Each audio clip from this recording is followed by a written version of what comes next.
वबरकातुहू। शाबाश। अजीज तलबा, आज का जो हमारा लेक्चर है वो बहुत ही अहम लेक्चर है इस हवाले से कि हम जिस लेक्चर का आगाज़ करने जा रहे हैं वो कुरान मजीद की एक ऐसी सूरत है जिसको हम हर नमाज में तिलावत करते हैं। आप बता सकते हैं वो कौन सी सूरत है जिसको हम सूरतुल फातिहा, वो सूरत है कि जिसको हम नमाज की हर रकात में क्या करते हैं, तिलावत करते हैं। दूसरा, इधर तवज्जो करेंगे, दूसरा मेरा आपसे सवाल ये है कि कुरान पाक की वो कौन सी सूरत है जो सबसे पहले नंबर पर है। उस सूरत का नाम है सूरतुल फातिहा। ये कुरान पाक की पहली सूरत है। तो आज का हमारा उन्वान उसी सूरत का है कि हमारा लेक्चर सूरतुल फातिहा के हवाले से हम इसके अंदर दो तीन चीजें पढ़ेंगे। सबसे पहले हम ये पढ़ेंगे कि इस सूरत का तारुफ क्या है, ठीक है, और दूसरे नंबर पे हम पढ़ेंगे इस सूरत की फजीलत, ठीक है बेटा, और तीसरे नंबर पर हम पढ़ेंगे इस सूरत का मौजू कह लें या इसका मरकजी ख्याल कह लें, ठीक है बेटा। ये तीन एक चीजें वो हैं कि जो हम इस सूरत की क्या है पढ़ेंगे, और फिर आखिर में हम इसकी अहमियत के हवाले से भी बात करेंगे। तो तारुफ के अंदर अगर आए तो तारुफ में ये है कि कुरान पाक की, आपको मैंने पहले भी बताया था कि दो किस्म की तरतीब है। जैसे सूरतुल फातिहा पहली सूरत है और सूरतुल नास आखिरी सूरत है। टोटल कुरान पाक में 114 सूरतें हैं। कितनी? 114 सूरतों में पहली सूरत फातिहा और आखिरी सूरत अन्नास। इस तरतीब को कहते हैं तौक़ीफ़ी। क्या कहते हैं बेटा? तौक़ीफ़ी। कुरान मजीद की इस तरतीब को कहते हैं तरतीब तौक़ीफ़ी। तो तरतीब तौक़ीफ़ी के लिहाज से कुरान पाक की ये पहली सूरत है। कुरान पाक की पहली सूरत है।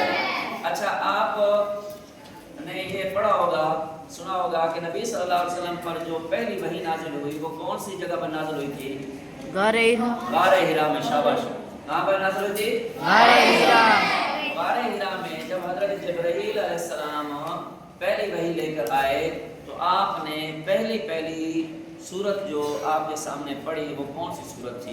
सूरतुल फातिहा। सूरतुल अलaq।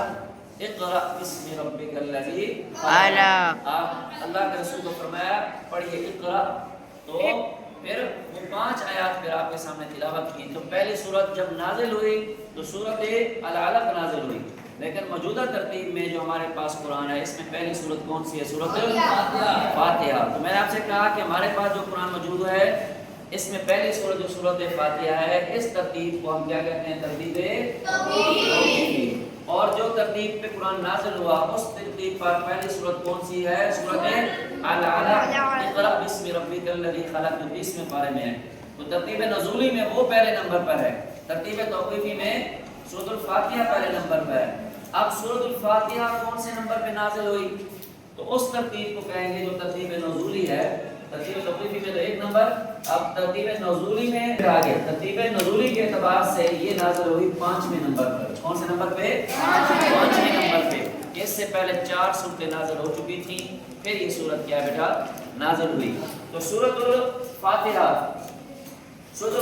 के बेटा जी तारुफ के अंदर हम एक बात और भी पढ़ेंगे, इसके बहुत सारे और भी नाम हैं।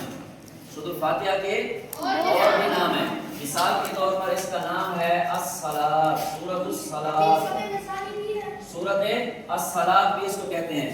इसका नाम है सूरतुस सलात का मतलब वो सूरत जो हर नमाज में पढ़ी जाती है। और इसका नाम अश-शिफा भी है। क्या नाम है? अश-शिफा।